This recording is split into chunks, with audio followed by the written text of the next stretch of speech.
This is Thinking in Public, a program dedicated to intelligent conversation about frontline theological and cultural issues with the people who are shaping them. I'm Albert Mohler, your host and president of the Southern Baptist Theological Seminary in Louisville, Kentucky. Clare Morell is director of the Technology and Human Flourishing Project, and she's also a fellow at the Ethics and Public Policy Center in Washington, D.C. That's a lead think tank there in the nation's capital. Prior to joining EPPC, Mrs. Morell worked in the White House counsel's office and also at the Department of Justice. She received her bachelor's degree from Georgetown University's Walsh School of Foreign Affairs, and her writing has been featured in outlets such as the New York Times, the Wall Street Journal, National Affairs, and First Things.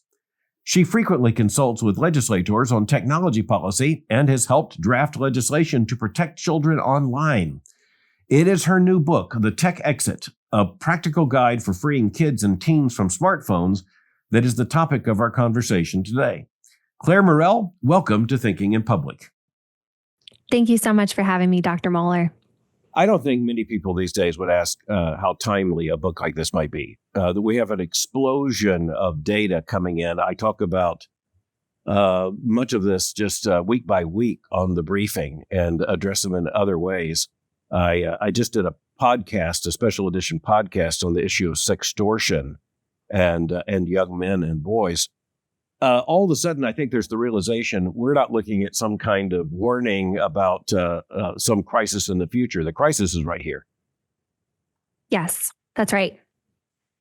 No, the crisis is definitely right now. And I think, unfortunately, parents have been sold this illusion, mainly by the tech companies, that if they just put parental controls and screen time limits in place on their children's devices or apps that they're using, then they will shield their children from all dangers or harms from those technologies. And the reality is that that is not working, that the underlying design of the technologies itself are dangerous to children, no matter what time limit is set. The way that they impact children's brains, the dopamine-inducing effects of these platforms make children constantly crave these things. And so what I've tried to explain to parents is we really have a metaphor problem. I think a lot of parents approach screens the way that they do sugar and say, okay, well, just a little bit in moderation.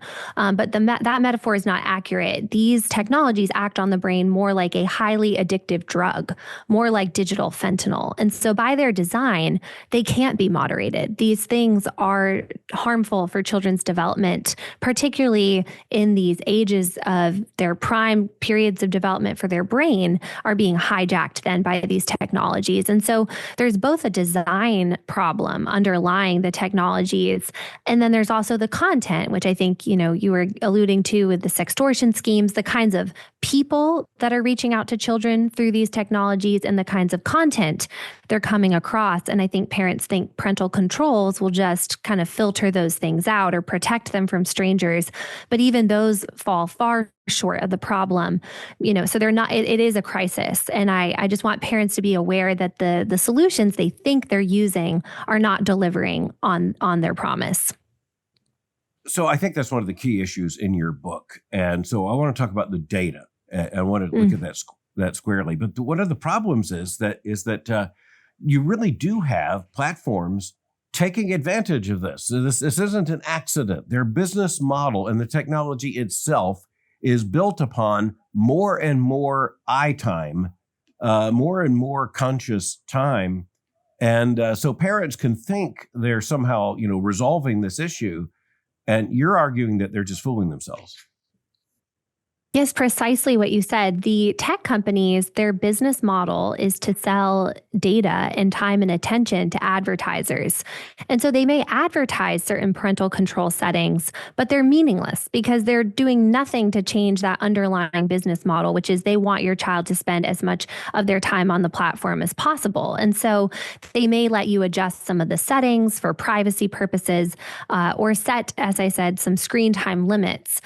But the problem is that the physical time limits, or as you said, the eyeball time limits that a parent might set, don't map on to a child's mental or emotional time, that they could be mentally consumed by what is happening on the app, even when their eyes are not on it, that they are thinking about who liked their post or what new followers they might have, because the metrics in the app are so designed to really capture our attention and create this craving for more. Because every time you get a new like or a new follower, your brain releases a neurotransmitter called dopamine, and that creates craving for more. And so there's never satisfaction. The child is always going to want more than the time limit.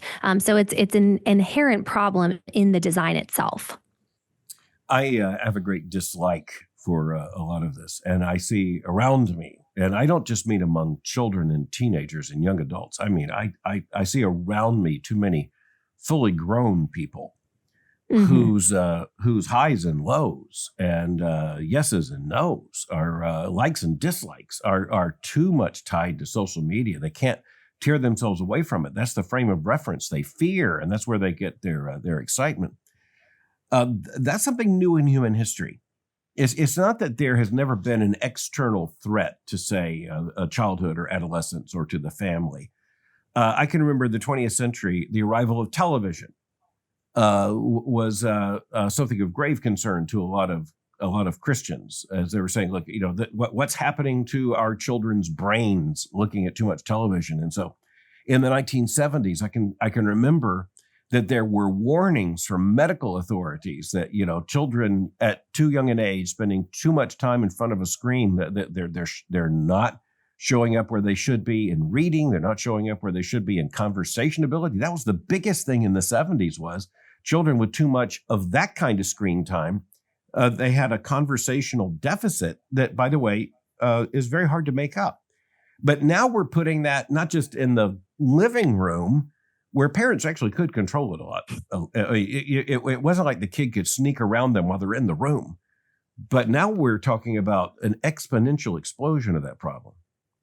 No, exactly. And I think often people want to just put this in the category of television and say, you're just being alarmist. We all thought this when TVs were coming out, and now look, most kids are fine. But it's so different because of just what you said. It's so highly individualized. And these devices now travel with children 24/7 in their pockets. And even by the nature of their size, they're very secretive. It's very difficult for a parent to actually see into what a child is seeing or doing on that screen. And there are not just one, portal to the outside world. There's thousands within one device, because there are hundreds of apps. And within those apps, there are in-app browsers. And so you're really inviting the world and, complete strangers into your work of parenting by handing a child a device. You don't even know what kind of influences they're taking in through that. And I would just also say, on the point around dopamine, that this neurotransmitter really, it releases a burst of kind of pleasure in the brain to incentivize you to do that behavior again. But it doesn't produce satisfaction. And I think what's happening then, the threat to the family relationships are that children are turning to these devices, drawn to them compulsively, and it's severing the ties between parent and child when they're looking to the online world for their source of approval and satisfaction and pleasure. And it just constantly draws them back. And what they're being deprived of is oxytocin, which is the hormone that we get from interacting with other humans in real life, from eye contact and physical touch. That's what bonds parent and child. It's what bonds friends. And that is not something a child can get through a screen. And so not only are they becoming addicted to dopamine, but they're actually being deprived of the natural means that bond us with other humans. Well, I didn't know we were going to dive so deeply into chemicals so quickly. But we are having to learn a new vocabulary about a lot of this. And so I want to speak to you personally. Why did you decide to invest so much of your time and interest in this issue? Thank you for asking. Yes, there's a whole story behind the book. The main way I came into this work was through public policy. I had served in the government, and then we had our first child, and I shifted to working for a think tank that would provide me more flexibility so I could be a full-time mother and write and research during my child's sleeping hours. And so that is how I started to then get into the work of looking at these threats to our children from digital technologies. What are public policy solutions to these problems, because we've been talking about a lot of the individual effects, but there are collective aspects to these harms that a parent could do everything to protect their own child, but when another child can easily show them a smartphone, or the group dynamics that social media creates have collective effects. And the fact that these tech companies were coming between parent and child, a lot of these harms really necessitated public policy solutions. So I started working on laws to raise the age of social media by requiring parental consent. So state laws to say if you're going to form a contract with a child in our state to make a social media account, a parent needs to be part of that decision. And then also age verification for pornography websites. So my work was public policy focused, but I kept interacting with parents who were on the front lines. And they said, I can't wait for laws to be passed or for Congress and the federal government to raise the age of social media or address Section 230 reform. Like, what should I do? And my research had really convinced me I was never going to give these technologies to my children, but they were young, all under the age of 4 at the time. And so I decided I needed to talk to parents to see if there were parents who had successfully done this, successfully opted out, to find what advice I could offer to parents who are fighting these battles every day and feeling very dissatisfied with the current solutions they're being offered by the companies, but feeling helpless really to do differently. And so I wrote the book for those parents. The parents, I would say, are kind of stuck in this screen time trap where they know these things are bad. They've tried this solution of screen time limits and controls, and they realize they're not working out, but they need to be inspired with hope and courage and actually practical steps and examples for how to effectively delay these technologies completely out of childhood. And so that is how the book came about. Was my policy work then led me into wanting to help parents who are really on the front lines in this fight. Well, I appreciate that background. I think you've been at the Department of Justice, so you understand the policy world. And yet at the same time, as much as those policies are necessary, I don't think they're going to turn out to be adequate. The state of Florida, Governor Ron DeSantis, very strong legislation, basically forbidding, children, I guess it's under age 14, from being involved on social media platforms. But I'm not sure how in the world they're policing that. You have Governor Youngkin, Glenn Youngkin there in Virginia, and just as we're speaking, the General Assembly has passed legislation he called for that will prohibit the presence of active cell phones by students during the school day. Okay, we'll see how that works. But, I think it is interesting that states are taking pretty dramatic action. That's a good indication. Now, you work in the policy field. Policy lags behind the problem. Mm-hmm. And I think, one of the points, you didn't make this explicitly in your book, but I want to give you that. I want to throw this at you now. It seems to me that given the development of the technology, the policy is lagging way too far behind the problem.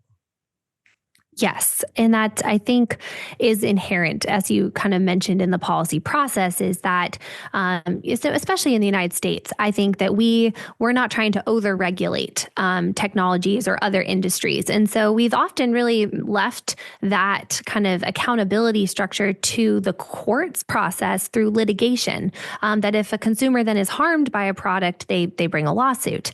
What's challenging with technology is we kind of have both problems in the sense that it's difficult to predict where the development's going to go, to regulate these things ahead of time. We don't kind of want a European model of regulation, but at the same time, because of Section 230, which, just for listeners' awareness, is the main law that governs the internet, that basically said internet platforms cannot be held liable for harms from third-party content hosted by the platform. And so what that has done, it's been overexpanded by courts, has essentially immunized all of these tech companies for any of their own wrongdoing, even things that are their product design, like their algorithms or infinite scroll or autoplay or notifications. Any of these features have been kind of also, they've received immunity for those. And so the problem then has been these tech companies have been completely out of check. There's been no means to hold them accountable for the harms to consumers. And so that is why then, legislation is necessary necessary. But as you mentioned, it does always lag behind. I think, though, it's still necessary. We still want to make sure there is a way to protect children and ensure accountability in our system of justice like we would do for other industries. Absolutely. But, for parents, that's cold comfort. The lag there is cold comfort. Once our children are exposed to these things, they're exposed to them. Once the damage is done to our children, well, it's good the law would be changed and policy would be put into place to prevent other children being damaged. But I can say, as an educator and as someone very active in Christian circles, I can just tell you, our young people are not immune from this, and the effects are long lasting. Yes.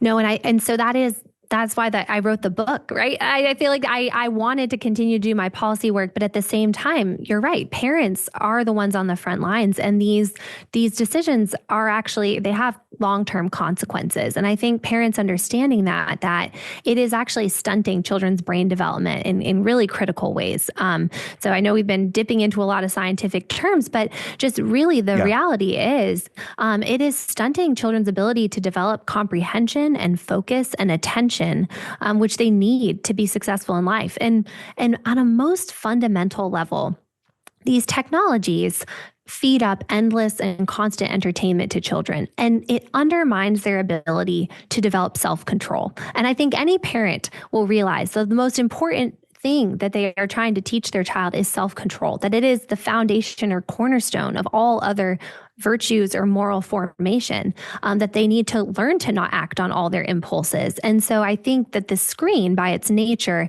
it sends a message, regardless of the content on it.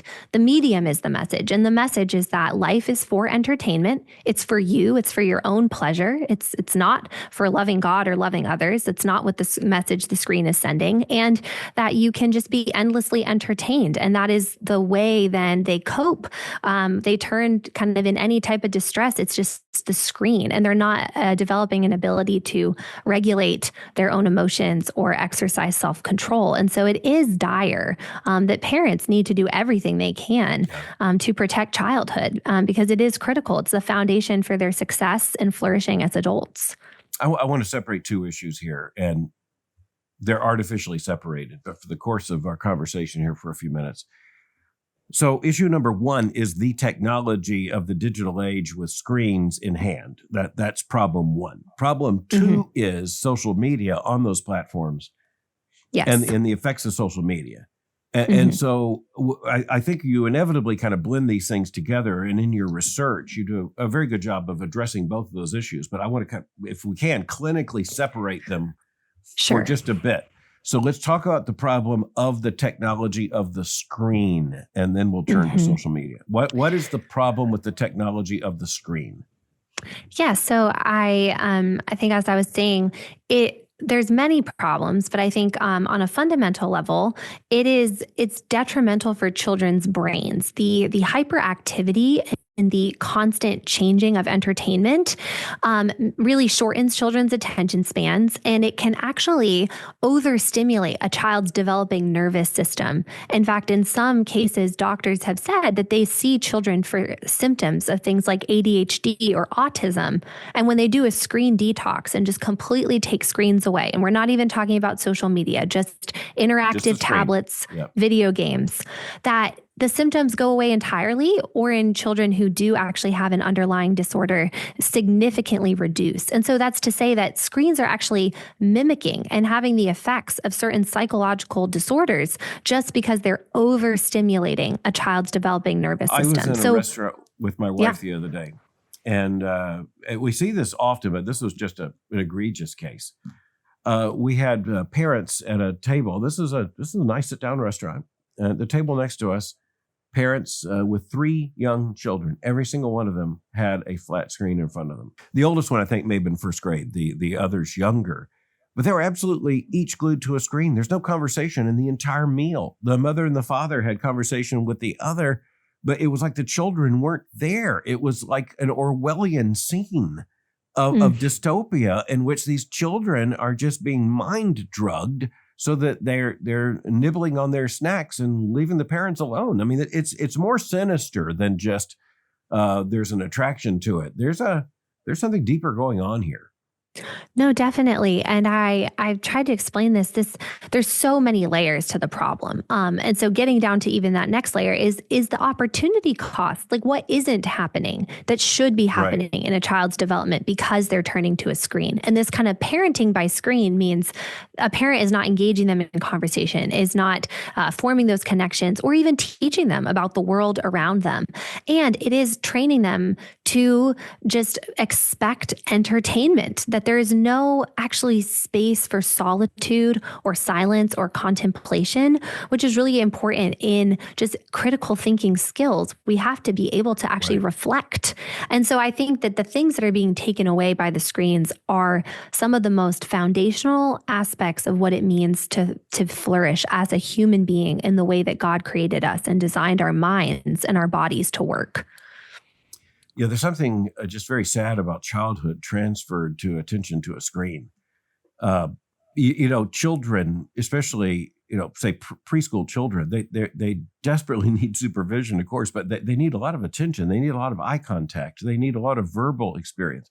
We know, for example, piles of research that the number of words a child hears in a human voice during the day has an incredible amount to do with how well they're going to do in school and thus in life and in vocation. And the imbalance is something a lot of people don't think about. The imbalance is sometimes 4-1, in which case you have two parents in the home talking with a lot of FaceTime with their kids. Those children can receive, just in terms of words, 4 times more than a child in another circumstance. And that is a context that creates the right kind of cerebral activity and creates the right kind of deep relationships. And at the heart level, not only protects their hearts, but builds up their hearts. The screen is a net. It's a deprivation of those very things. I think most parents don't want to hear that kind of language. They don't. And I think it's because, to be honest, I think another part of this problem, even with the language acquisition, which, as you mentioned, is such a key indicator then of their learning and their success later in life, is also the fact that parents themselves are addicted to their own screens. And so they're often handing a child a screen because they themselves are trying to respond to an email or a text message on a phone. And so it's a detriment in that the sense that parents are themselves, I think, often addicted to these technologies. Adults are certainly not immune to the addictive effects. They may be more powerful on a developing brain, but we are just as vulnerable to falling prey to the addictive design. And then these screens become an easy way to parent if they can just hand a child a screen so they can attend to what they're attending to on their own device. But it's at the very expensive long-term cost to the child. And so I try to explain to parents, I'm not, blind to the fact that it takes a lot of parental involvement in those little years. The toddler years are incredibly intensive as a parent. And I can see why then it's so tempting for just a break to hand the child a screen. But you're creating bigger long-term costs to the child and to yourself. I think it's a lot more difficult than to deal with a screen-addicted child as an older tween and then teen. Whereas if you invest the time and energy into raising a child without a screen, giving them the skills that they need, capable of self-control, language learning, all these other things, they learn to entertain themselves. It becomes easier over the long term, and they have the ability then to be bored and to come up with things and have an imagination and creativity. And so that I want parents to understand, you want to pay the costs on the front end in investing in those little years so that you raise them to be flourishing humans and really capable of success as adults. And it will actually be for their long-term good. And it will be easier actually as a parent in the long run if you make those harder short-term investments. Yeah, by the way, this is a footnote. So I don't mean to divert here, but I can't help saying that I find it very interesting when I hear young parents who talk about organizing the playtime of their kids. And then you find out the kids are school age. And that means there's a huge problem. To be a school age child is hopefully to have acquired the skills at organizing your playtime. That's right. But they're not getting these skills. They don't have it. It's like if a 10-year-old boy is asking his mom, "What should I do?" His life's not interesting enough. Where are his friends? What about the whole world outside? Yeah. Yes. And I don't think we could say maybe screens are 100% responsible for that. Absolutely. But truly, if they're handed a screen, they're not developing the skills to do that for themselves. And then they do actually need a parent to step in and say, this is what you should do to play. So it's certainly a big part of that problem. Yeah, this is another little footnote here. I was talking to a medical doctor about some of these things. And he said, the amount of time a child stares open mouth at something, just kind of in that catatonic almost state is taking away from vital developmental time. If the child is in that state, nothing is developing. And you can't get back that time. Yeah, no, exactly. And this is kind of similar to what you were saying about staring with their mouth wide open. Is I actually interviewed an ophthalmologist. That's the way he put it, by the way. Yeah. It is a picture I think we immediately recognize. Yes. Yeah. I interviewed an ophthalmologist for my book because I heard of her research on chronic dry eye in children. And so I called her to ask what she was seeing in her practice. And she said it was horrifying that these 8-year-old kids were coming in with chronic dry eye, which means their eyes were not sufficiently lubricated. And there were no other underlying autoimmune conditions that would lead to this. But the common denominator in all these patients was screen time. These kids were watching screens hours a day. And what happens is actually when a child's watching a screen, they're not blinking as often as they should be. And blinking is what really lubricates the eye. And so what she was saying is there's actually even a physical cost to the screen time in children, which is they're forgetting how to blink.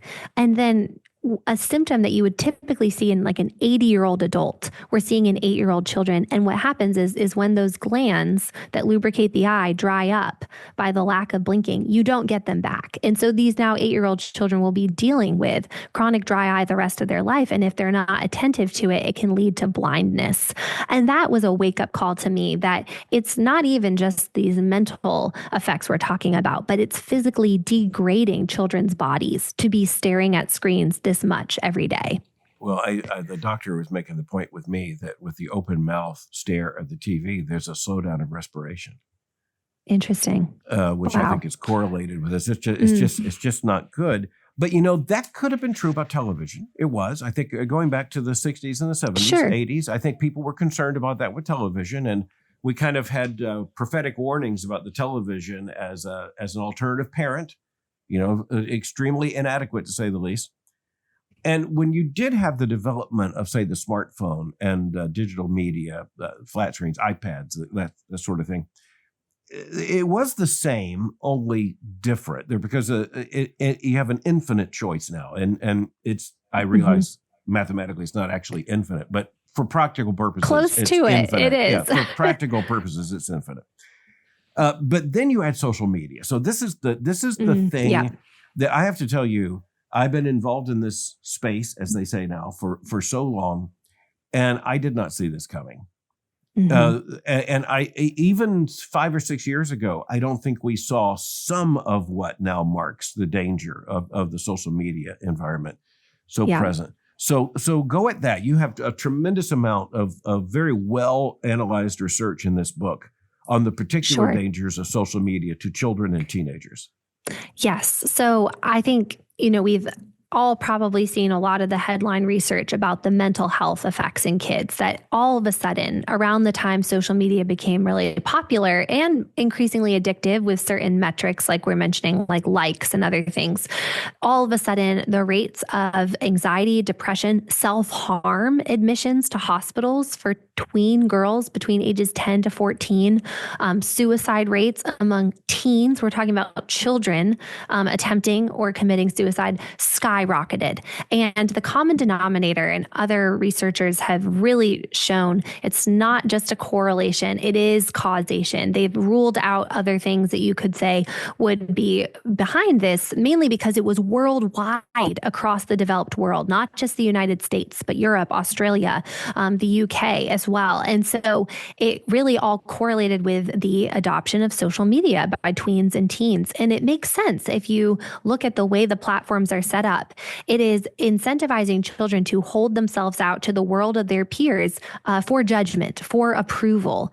And they're always tracking that. There are metrics attached to it. How many likes did your photo get? How many followers do you have? And this is in a time in a child's development between the ages of 10 to 12, the dopamine receptors in a child's brain multiply, and they become more oriented towards what we call social rewards, which is a normal process where children start to turn outwards from their family to develop other relationships in their community and with their friends. And at this exact period of time, teens were then getting on social media, and that process of development was being hijacked by the metrics and design behind these apps, which are often, I've explained this in my book too, it's not just a neutral social environment, it's one that's also inherently sexualized, that the more kind of illicit the content, the more likes or followers that you get. And so it also is incentivizing a certain The word of the kind. cultural left is transgressive.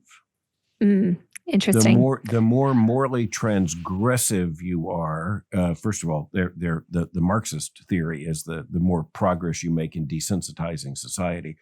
But I think to make your point, that's exactly what happens, because people don't look at a boring picture. That's right. And like it. There's a reason why they're liking something. It is different. That's what makes it likable. Yes. And as I've used the language before, that the platforms celebrate and promote vice. They habituate children towards vice, that this is normal. And they send that message by the kinds of content then that gets promoted. And I would also just say, like, social media has changed over time with the adoption of algorithms. It's actually no longer a place that's very social. It's not just connecting you to your friends that you live in the same geographic vicinity to, but actually complete strangers. We now have a whole category for these types of people. They're called influencers because they now have made their living. Job. It's a job to influence people. By some estimations, more 8th and 9th graders say they want to be influencers as a job than traditional things like doctors, lawyers, and bakers. That's just gone. Yes, I read a study that said it's like the number one career children say they would want to be when they grow up. Not an astronaut, not a fireman, a influencer. So I do think this is, and so that's also important to understand, is that it's now become really not, I don't think it's social media, it's recommendation media, because everything just gets recommended to you into your feed from complete strangers. So all this to say, I think the mental health harms that we're seeing, and just at the root of it, is really a loneliness. It's a social isolation, that the platforms that were supposed to help children be, quote unquote, more connected with their peers has left them lonelier and more isolated than ever, as they're comparing themselves to now, not just to their friends, to the universe. They're wanting these likes and these metrics, and that is how they then determine how they feel about themselves, is how they have performed on these platforms. So it's very, very detrimental to children's well-being and their development.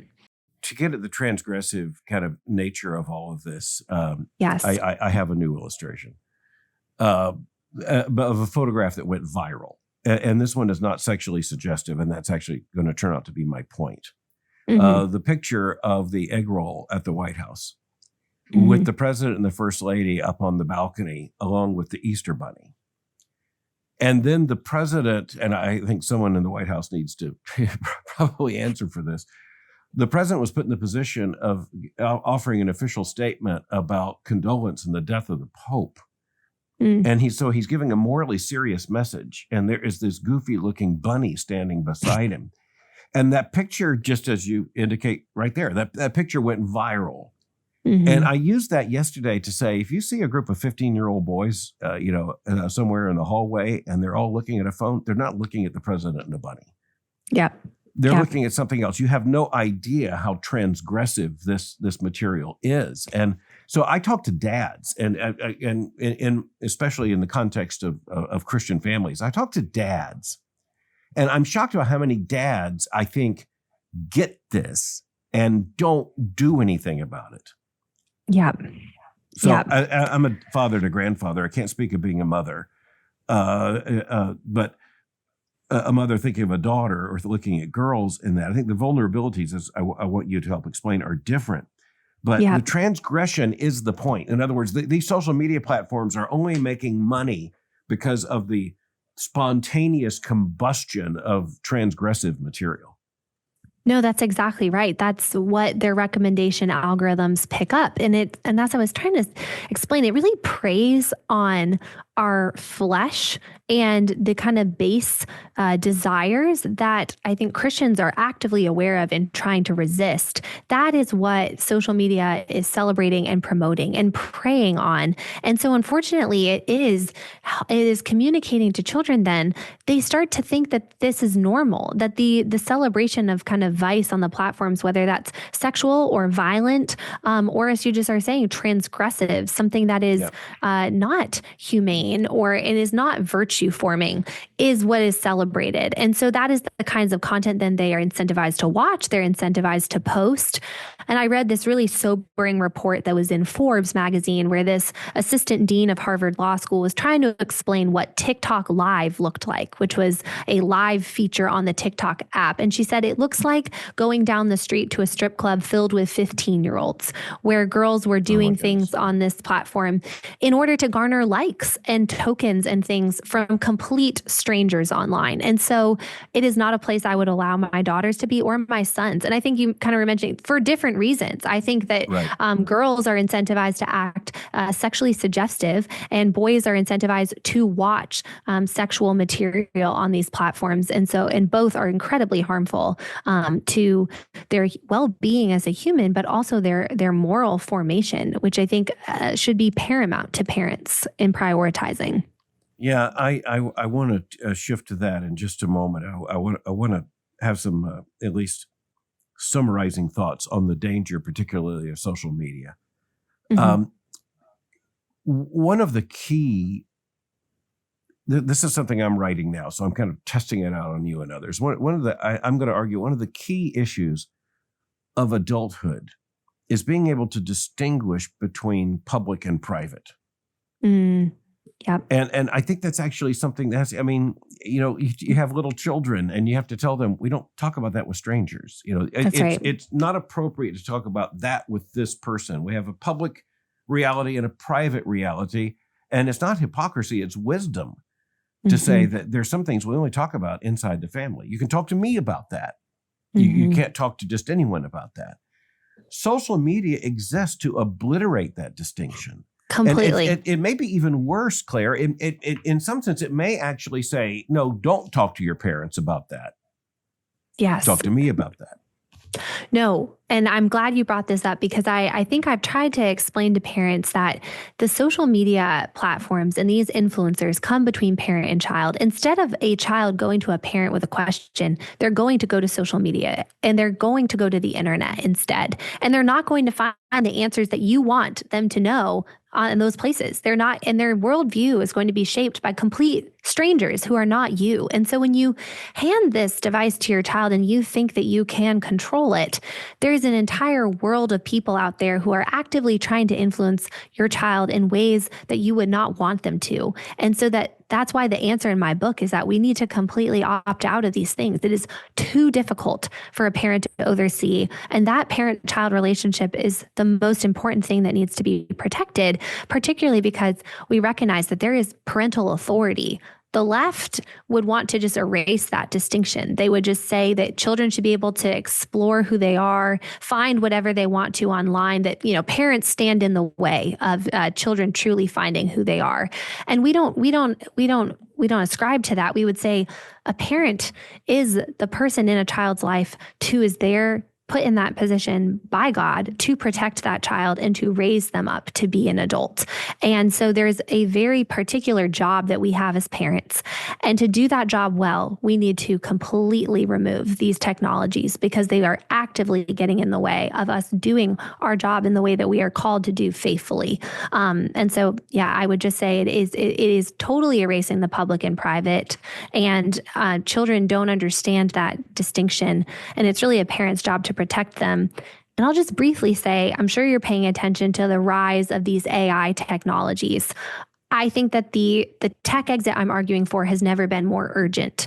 The internet and social media platforms and smart devices are only going to become that much more dangerous when AI is integrated with all these things, because the AI is going to even more blur the difference between reality and fantasy, and it will be very difficult for a child to discern that and to discern what's true. And so I think it's have the mainstream paramount. Media, Claire, talking about the problem of women in particular developing relationships with bots.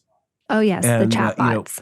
And one of the most and personality chat bots. They're ongoing personalities. And there was in one of our most prestigious magazines, there was an extensive article about a young woman who was in love with one of these bots, and she knows it's a bot, and every posing as a young man.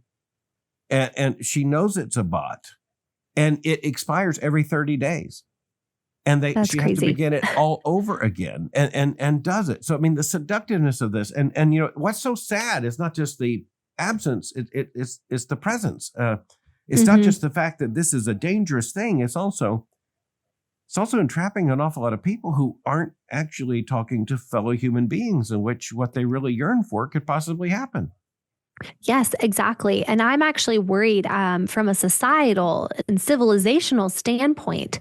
What does this mean if then people are not incentivized to form relationships in real life? What that does then to the formation of marriages and to families? That if people are replacing real life people with chat bots or just with social media or pornography, that is going to decrease our marriage rates and the formation of families. And it is. And we're seeing that. And, Japan is horrifying on this. And and I think you would see the kind of rise of some of these technologies, young men just video gaming and watching pornography in their parents' basements and not getting married. Exactly. And I don't think that we are as far off as we think from that, even in the United States. No, let me give you some evidence. I appreciate how much evidence you analyze and bring forward in your book. Here's another bit of evidence. And this is something that Christians are having to think about pretty carefully, because let me give you good news. Good news. The out of wedlock birth rate in the United States has gone down precipitously. Teenage pregnancies have gone off a cliff in terms of going down. It's not just down. I mean, they are way down. Good news, right? Okay, the bad news is some of that is due to chemical abortion. But the other issue is a lot of these pregnancies are never happening because there is simply no dating. There is absolutely no risk. And you look at that, you go, well, wait just a minute. Our expectation that young people will grow into relationships that will grow into marriage, that's not being completely derailed. We've got 18, 19-year-old young men who don't have a clue how to talk to an actual physical young woman of the same age, and vice versa. No, exactly. And that's the most pernicious aspect of these technologies, is it's easier for people to just go get their hit of pleasure through the screen than to do the work of building a relationship in real life. And so we're taking these cheap digital substitutes instead of the real thing. And it's going to have really detrimental effects on an individual level, but also on a societal level. And so that is why, in my book, I really tell parents we have to push these things out of childhood, because then we at least give them a chance of being able to have a moderate, healthy use of technology as they may have to interact with it in their workplace as adults. But if we can protect childhood and the formation of their habits, that will go a long way towards that. So let me tell you what I fear, Claire. I'll tell you what I fear. What I fear is that an awful lot of intelligent, certainly well-intended Christian parents An awful lot are going to hear and say, well, I'm kind of with you on the problem, and I want to do everything to mitigate the problem. But what you're suggesting is just way too radical. I mean, what could childhood be in the 21st century without a smartphone? How I'm putting this off, not letting him have it at 7. I'm not letting him have it till he's 14, which, by the way, I used a teenage boy as an example here. If you think that is increased maturity on some of these big issues, you're fooling yourself. But you know what I mean? It is an imperative. Yeah. And you address that in the book. You're calling for a clean break, and you offer not only argument and evidence, but even, practical suggestions. But I think an awful lot of parents are going to say, I'm with you until that point, and then they're just going to tune you out. Well, I hope that they don't. And I really tried to write the book addressing that group of parents. The parents that I would kind of say are in the moderate camp, which is, I know these things are bad. I agree on the problem. I don't know how to kind of totally opt out. I want to give this to my child with, moderation. And so I tried to write it in such a way to both convey it is actually possible to opt out of these things. It's not as impossible as it seems. This is how other families have done this. It's also what is best for your child. And it's never too late to do the right thing. I think a lot of parents feel like I've already given this to my child and it would just be way too hard to take it away. And I try to actually offer examples and even walk parents through how to do a digital detox, that it's never too late to reverse course. When you realize as a parent, this is something harmful to my child, it's not what I thought it would be, that you can actually back out and reverse course and take something away. And so I try to address, I think, the issue that you're raising, which is parents would just think this is just too difficult to do, by walking them through how other parents have done this. And I as a parent personally find examples incredibly helpful and powerful to know that there are other people who have done this. This is how they've done this successfully. And so the book walks through how to detox from these things and then actually gives parents a path forward, how to do this over the long term using an acronym FEAST, that we go from fasting on screens to feasting on the real world by finding other families. I think it's critical that you have a community around you so that your children do have friends who have the same tech-free lifestyle and are actually able to then play with your child in real life. And that you as a parent have allies, that you're not doing this alone. And I think churches, neighborhoods, schools are great natural venues to find those communities.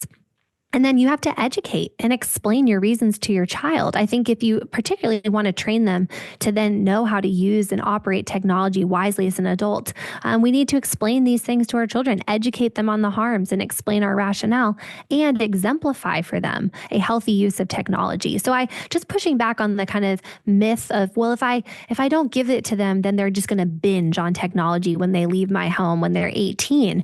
I think it's a complete myth. I've interviewed grown children who did not grow up on technology, and they would actually tell you, even when I got a smartphone in college, I was a lot more prepared for how to use it wisely because I could recognize when I was using it too much, that they had this kind of tether to what a life without it looked like as a kind of red line then when they were doing it too much, but that actually how parents train children to operate things that are really only for adults, like cars or other technologies that we restrict to adulthood, is they exemplify healthy use. And so I think that's the most important thing that a parent can do, is just model it for their own child.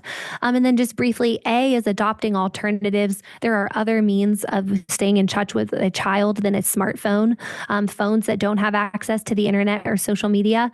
And then setting up digital accountability and family screen rules, that you may decide to have a TV in the home, that you enjoy a family movie night together, or you have a home computer for them to conduct research, maybe especially as they're in high school, but that your screen use is always public and purposeful, that there's accountability between family members, and that if you're using it for entertainment, that's sparing and it's shared together. And then the last thing is, well, what do I do with my child's time instead? I think parents feel kind of helpless of what they'll do if they take the screens away. And so the last principle principle of the book is that we trade the screens for real life responsibilities and pursuits, and that actually children really enjoy having the independence of engaging in real life responsibilities and tasks in the household. And so while we restrict their freedoms in the digital world, we can slowly allow them greater freedoms in the real world to develop those kind of markers towards adulthood. And so that's the message of the book. The family context here is so important. Let me offer you two avenues of evidence. One is the young Christian families that I see really thriving. The kids do not have access to screens. And, they're just constantly engaging each other all the time, which is, I think, the quintessence of childhood. That's what it is. Brothers and sisters, siblings and friends, on a playground. They're just doing what God made kids to do. And they don't consider that time away from the screen because they don't have a screen to go back to. And so it's very healthy. The other thing I wanted to point out is that I find a lot of people asking me, okay, so you've got seminary students in their 20s and 30s. You've got undergraduates at Boys College, 18 to 22 years old. What do they look like? I want to tell you something I've never really said out loud before. There's a pattern we see. And that pattern is that students come in using screens more. And by the midpoint of the first semester, they're using them much less. And it is because, here's the good news, they will trade the screen for socialization when they have the opportunity. They'll discover greater joy and fulfillment in the socialization. They can learn how to exercise self-control. And they are in a context in which frankly, the college campus is sometimes referred to as hyper-socialized. Well, it is on healthy campuses. It's not on other campuses.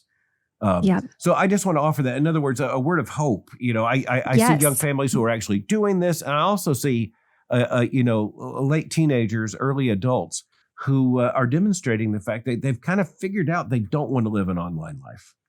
Yes, no, absolutely. And I'm so glad you ended too with that positive point, because I even talk about that in the book. You may have neighbors on your street who are not on the same page as you, particularly about all the screen restrictions, but you can even just by focusing on the positive of getting your kids playing outside together, when they actually taste that real life good, the cheap substitute of the screen is so much less appealing. And so you can do even small things. Focusing on the positive will then by necessity mean less time on the screens. And so you can even have that community with people who are not on the 100% same page about screen restrictions. And so getting your kids just playing outside is the first step, I think, towards trying to pursue a real life of flourishing away from screens. Yeah. A final word of warning, though. I don't think it's possible to exaggerate the dangers of the screen exposure and social media vulnerability to kids. That's one of the reasons why I did a special edition of the briefing for the problem of teenage boys and young men on the sextortion. Yes. And Claire, what's new there, and is kind of one of the reasons why I decided to go ahead and do that special edition. What's new there is that when this began, it began with boys and young men kind of going to places they shouldn't have gone. That still happens, of course, but now it is the dark side coming to them through gaming chats, through sports chats, going off of fan bulletin boards and sports chats, in which these there are entire centers, as in other parts of the world, and in particular in impoverished countries, where there are people basically doing nothing but running these scams against American children and teenagers. Yes. No, exactly. It is. I think it's important to understand that the nature of the technology has allowed really bad actors, predators, very easy access to children that they never would have had. As you mentioned, people from all over the world. And so, yes, kids aren't even looking for this. These are people just showing up in their messages who are not even in the same geographic location, but portray themselves to be a 15-year-old girl down the street. And so it's incredibly dangerous. Absolutely. But that's where things are different now. It's not just, for instance, that you have, someone posing as a girl who's actually a middle-aged man, in some distant country. Soon you're going to have machine intelligence emulating this, and that will be even more insidious. No, exactly. They'll be able to do it at such a greater scale. And I think, Right. there was a recent report that Snapchat basically didn't deny that they get over 10,000 reports a month of sextortion schemes. And that's just one platform. And so just Right. imagining the scale that will now be at once you easily have AI to do this for you, for predators, is just scary to imagine. Another thing when it comes to the vulnerability of girls and young women, my wife, often remarks on this herself. You have 13, 14, 15-year-old girls who are dressing like Mm-hmm. rather promiscuous college students, and this is where they're getting all the signals. It's a sexualization that's just insidious, and I my heart breaks thinking of what's going to be lost. Yes. No, it's become very normalized. And I think that's the problem is when their social world is social media, they think that is normal. And what I've tried to convey is that through social media, we are really seeing the sexualization of childhood, that children are being taught that the most important thing about them is their sexual desires or impulses. That's obviously extremely damaging, just both on an individual level, but also as a society is frightening. So I do want to commend your book, The Text Exit. I want to go a little bit further in this. I want to dare Christian parents to read it. Because there are a lot of Christian parents who are going to think, this isn't my problem. It's not my kids. I just want to dare you as a Christian parent to read this book, or a Christian leader in particular. Anyone concerned with young people, read this book and come face to face with the evidence, and you'll understand the moral responsibility that falls on us like no previous generation. Thank you so much. Yes, absolutely. I would really say that I think your minds might be changed if you read the book, that it is both imperative and necessary to opt out, and it is possible and fundamentally positive that saying no to screens is saying yes to an enriching life for your childhood that will lead to their long-term success and flourishing and happiness as an adult. And the time is now. Yeah. It is urgent. Well, Clare Morell, thank you so much for joining me today for Thinking in Public. Thank you so much for having me, Dr. Mohler.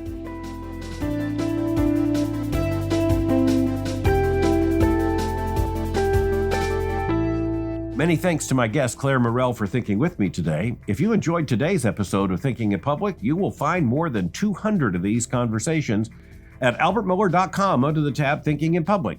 For more information on the Southern Baptist Theological Seminary, go to sbts.edu. For Informational Boyce College, just go to boycecollege.com. Thank you for joining me for Thinking in Public, and until next time, keep thinking.